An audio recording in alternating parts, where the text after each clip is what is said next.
Keir Starmer and Rachel Reeves are facing growing criticism as nearly 500,000 British pensioners are set to miss out on the highly anticipated £475 triple lock boost next year, deepening the sense of betrayal felt by many who trusted Labour to protect their interests.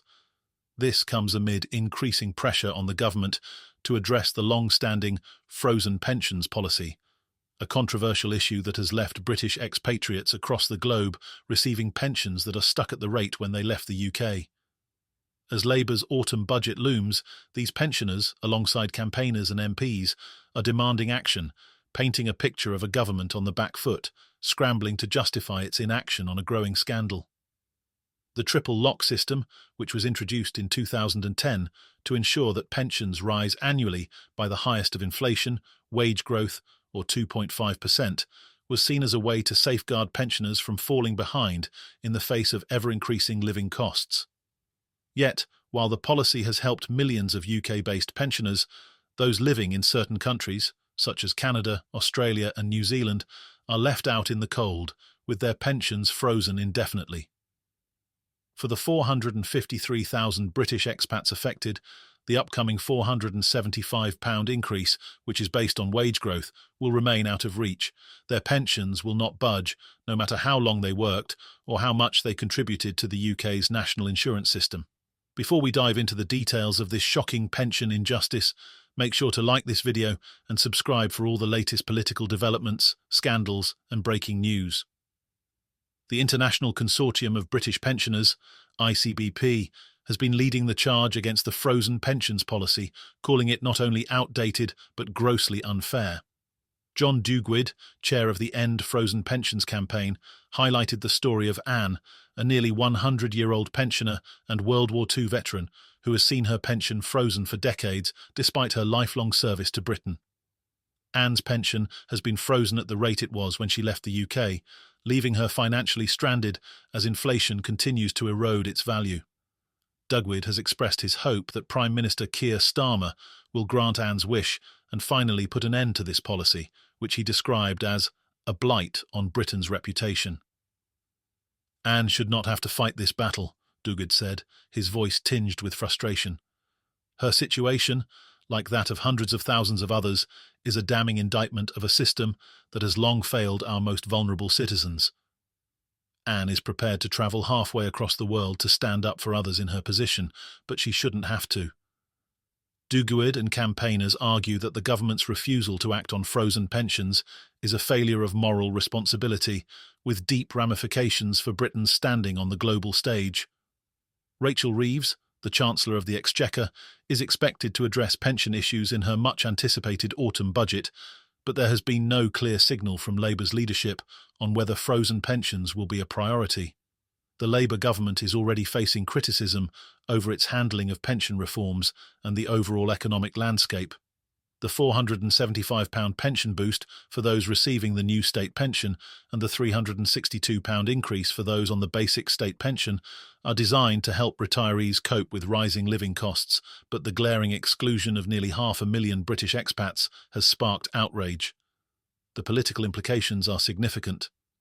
Keir Starmer, who has positioned himself as a champion of fairness and social justice, is now in the crosshairs of those who see the frozen pensions policy as a direct contradiction to Labour's promises. Pensioners who spent their working lives contributing to the British economy feel abandoned by the very government that vowed to protect them.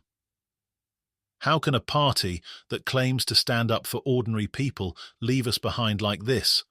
One expat pensioner in Canada asked.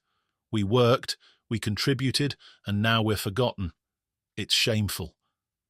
Starmer's government has also found itself under fire from within Labour's own ranks.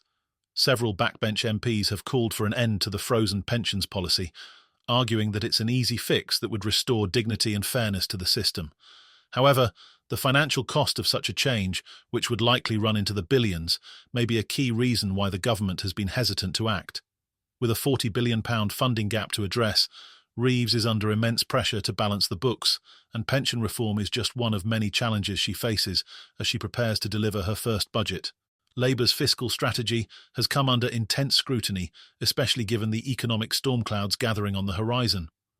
The government has inherited a £22 billion deficit from the Conservatives, and the cost of maintaining public services, funding the NHS, and managing the country's debt has ballooned since Labour took office. While the decision to retain the triple lock for UK pensioners has been largely welcomed, it has raised serious concerns about whether this policy is sustainable in the long run. Rachel Reeves has pledged that Labour will not raise income tax, VAT or national insurance for working people, but there are growing fears that other taxes could be increased to make up the shortfall. Rumours are swirling that the Chancellor may target capital gains tax, CGT, or even extend national insurance contributions to include pension payments, moves that would hit investors and retirees hard. Critics argue that such a move would be deeply unpopular and could spark further backlash, particularly among the middle class and wealthy voters Labour is trying to court. One thing is clear: Reeves's budget will not be an easy sell.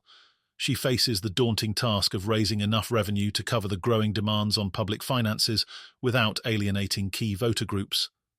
In the weeks leading up to the budget, the pressure on Reeves to find a solution to the frozen pensions issue has only intensified.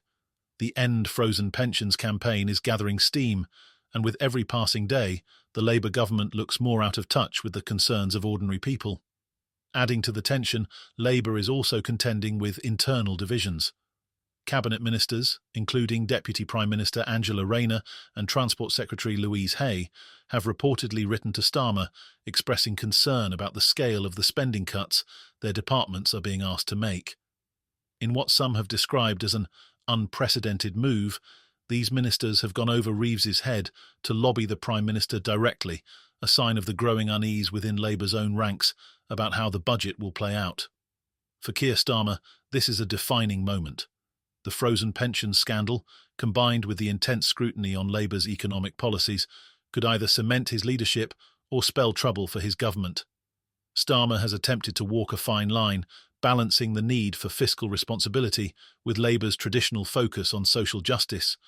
But with nearly 500,000 pensioners set to miss out on a critical pension increase, and with Labour's internal divisions threatening to spill out into the open, the challenges ahead are daunting.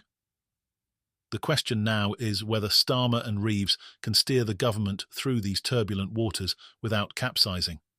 Will they address the injustice of frozen pensions, or will they allow this scandal to fester, tarnishing Labour's reputation with its core voter base? The autumn budget on October 30th will provide the answer, and the stakes could not be higher. As the budget draws closer, stay tuned for more updates on this story. Make sure to like and subscribe for the latest news and analysis on how Labour navigates these critical issues.